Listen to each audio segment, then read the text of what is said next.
Hi guys, welcome back to the channel. I've been seeing all your comments on TikTok asking me for reviews analysis for this one. So today, it's finally happening. But before we get into that, don't forget to check this exclusive discount for it. You can find the link in both the video description and the top comment below. Now let's not delay any further and jump right into the details. This portable monitor is designed as a secondary display, not a primary one, so my experience reflects that use case. I've been using it primarily with a USB-C connection, though I suspect DisplayPort would offer better performance for gaming.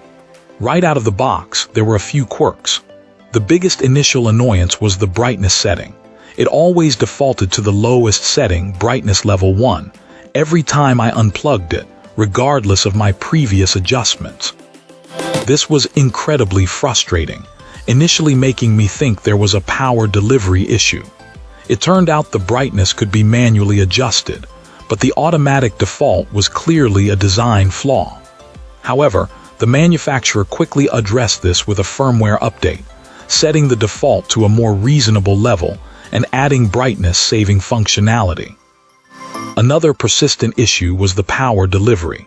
Using the provided power adapter with a second USB-C connection to a different monitor caused a cascade of problems. The screen would intermittently go blue, display no signal, and then shut down entirely. This was highly inconsistent, sometimes working perfectly fine, and sometimes not even powering on at all.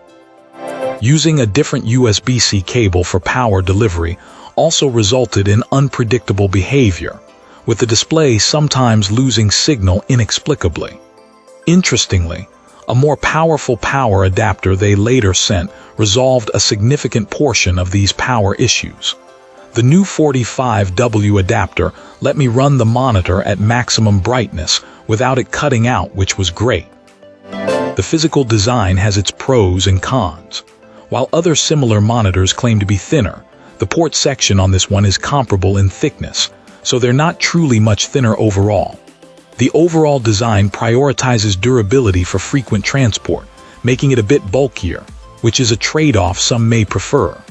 The placement of the power button next to the brightness controls is a questionable design choice. I accidentally turned the monitor off countless times while adjusting the brightness. Sound quality is nothing special, but I always use headphones or my laptop speakers anyway, so it hasn't been a problem. For gaming, using USB-C with my high-end laptop resulted in very poor performance for more demanding titles at high settings, requiring significant graphical downgrades to get playable frame rates. I anticipate that using a DisplayPort connection will greatly improve this situation, but haven't had the opportunity to test it yet. Initially, I had some reservations about this monitor due to several technical issues, but I was pleasantly surprised by the manufacturer's customer support. They proactively addressed my concerns with firmware and hardware updates, including some extra cables. Their responsiveness and commitment to resolving these problems were truly impressive and significantly improved my overall experience. The ongoing support went above and beyond what I've typically seen from other companies. Thanks for watching.